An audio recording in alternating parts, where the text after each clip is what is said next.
What mistakes do you think a lot of Uber drivers make? Uh, I believe that there's a different strategies depends on where you live. Like I live in Chicago. I think that's, if not the best, probably one of the Are you top like three downtown? markets. Yes. Okay.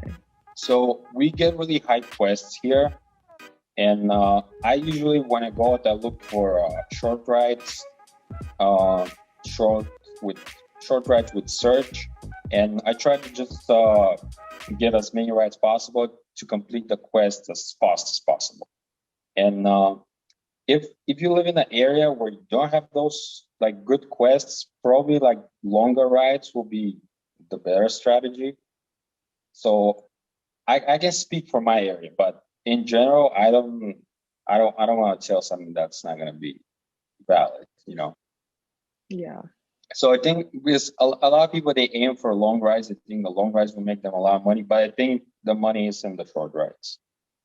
Okay. Yeah, that makes sense. I hear Yeah. a lot of people say that. Hmm.